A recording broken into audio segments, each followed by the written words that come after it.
What's happening, everybody? Let's talk about the El Pionero today. Let's get this light set up a little bit better real quick. How's it going? So first off, welcome to what is going to be my new studio space. It's in a little bit of disrepair right now, but we're getting there. Should have it done by the end of the year, so excuse the echo and all that stuff, but I'm just stoked to have a bigger space to work out of.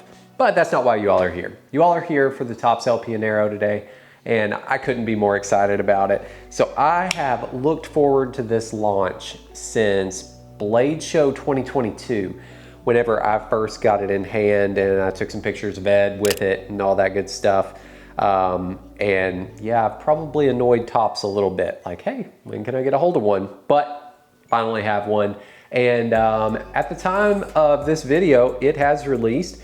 And I've also released a full write-up over on anthonyawaken.com. So wherever you're watching this at, YouTube, Instagram, whatever else, I'll drop a comment wherever, or a link wherever the links are found. So let's go ahead, let's talk about the Tops El Pionero knife. So anyways, let's go ahead, we'll talk about the handle first, because the handle is the most interesting part of this knife. A lot of people have questions about this little divot, this little choil, whatever you want to call it. So essentially what this is a indexing point to know where the blade orientation is. So in that tip down orientation, you know if your finger is in there, then the blade is pointed towards you.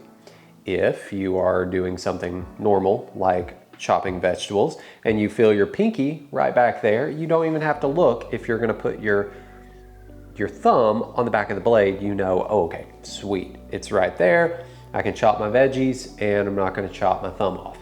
So that is kind of the gist of that. But obviously it does have some practical applications for the types of things that Ed teaches, things that I am not an expert in by any means. It is a good point whenever you are doing self-defense type things, you have that anchor point right there to be able to extract your knife. So that is one practical use for things that Ed teaches. For myself, I've found that I really like it whenever I'm doing chest lever grips. So let's, I got a stick. There we go. Like this is a very dinky stick, by the way. But whenever you're hogging off lots of material for woods related tasks, you use this chest lever grip and you hit yourself in the eye with a stick. But what I like about that is you've got that index point to be able to get that good solid grip whenever you're making that cut. Whereas most knives are just straight down the handle. But I like it for that. Again, I like it for the intended purpose of being able to know which way the blade is oriented. Really, it's not gotten in the way at all. As far as the rest of the handle, it's very comfortable if you do a pinch grip. The little divot, it kind of just rests right there on the side of your hand. You can pinch even further up in it if you're doing some really detailed stuff, you know, hogging out the little circles for a burner on a hobo stove, or getting a divot good and burrowed out for a hand drill or something like that. And then that kind of brings us into the blade. So handle is very important because that's the comfort, that's what you're holding. But the blade is obviously, it's just as important. So let's talk about the blade for a minute. A lot of people have talked about this knife and they say, oh, well, that's just a glorified steak knife, or whoa, that looks like a paring knife. Well, yeah, I mean, if you followed Ed Calderon for any length of time, then you know his fascination for paring knives. But this is definitely more than a glorified steak knife, but I like it. Like, I have no problems with it being very paring knife-esque. Some of the best, most useful knives are paring knives. You can get away with 90% of the things that you really need to do with a knife with a kitchen knife. So I really, really like the blade. So it is a thin blade. I've got all the blade specs, all the inches, and all that stuff on my website if you want to look at that, or topsknives.com. So I'm not going to go into that, but it's a thin blade and it actually gets a little bit thinner up here at the end. And what that is a little bit of a swedge. So why I like that swedge personally is for doing things like processing animals or processing fish. Getting that little first ½ inch to inch in the animal or the fish that you're processing can sometimes be a little difficult if you've got a big chunky knife. But with this one, you just run that right up under there, and then you can kind of open the animal or the fish up to process it and gut it and all that sort of thing. So I do like the thin tip for that. And I know that people are probably gonna wonder, whoa, is it too thin? Is it gonna break? Well, first off, don't pry your paint cans off. I'm not gonna pry the paint cans off whenever I paint this office soon. But yeah, like under normal circumstances, this is not going to break on you. I feel like it's got plenty of beef behind the tip. Yeah, I don't think that this is gonna be an issue at all. I love the swedge.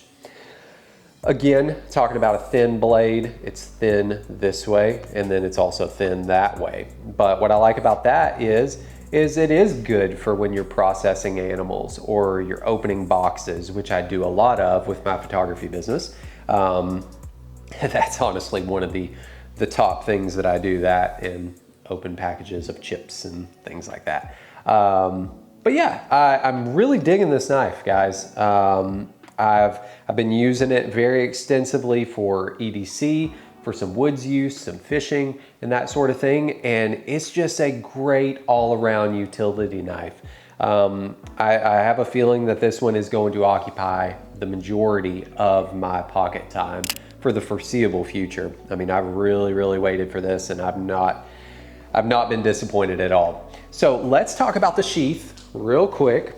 So the sheath is a simple Kydex sheath, and this hardly adds anything to the overall package. You know, you've got your eyelets right here, but nothing on this side. It's thin, and it will come with a metal clip on it. I'm gonna sit back down real quick so y'all aren't just looking at my jeans the whole time, but it will come with a metal clip on it. But what I've done is I've removed the metal clip, and I've went ahead and added just a small length of Kevlar cord. So basically it acts as a lanyard. So once I get it up to this point right here, boom, it's out and it's ready to go. I typically do like to carry it in that orientation right there where my finger is in that divot and it's ready for a defensive grip. But if I don't need that, I can maneuver a little bit and pull it out a different way, or just flip that blade around. So as far as the sheath, I did add a Ranger band, I added the Kevlar, and then I added 2 little mini chem lights here. And the little mini chem lights are just for low light stuff around camp, marking a trail, marking your campsite if you have to walk away, take a whiz in the middle of the night, whatever you gotta do. And also those do work with my Snake Staff Systems ETQ. That's just a small little tourniquet, and it's got one of the little chem lights in there so that if you crank that thing down and you need it, you've got your little chem light. That's a super cool product too. But yeah, that is the Tops El Pionero. I'll show you all how I carry it. So I just carry it right up here in the front pocket, right on that side, and then I tuck the shirt over it, throw a button down, whatever over it. It doesn't matter. I mean, it's as discreet as any pocket knife, but when you need it, right there, and then pull it out and you are good to go. So that is the Tops Knives El Pionero. I know that a lot of people have been super excited about this launch. I've been so excited about this launch. I'm glad that it has finally happened, and I know that you all are going to absolutely love this knife. But if you want to see more of my photography work, my photos of the Tops El Pionero, some shots that I took of Ed last year at Blade Show with this, actually it was the prototype, then head over to anthonyawaken.com, click the link in the description, comments, or wherever you're at. And yeah, I will definitely have more content about this. This knife is going to be probably permanently attached to me for quite a while. I'm really digging it.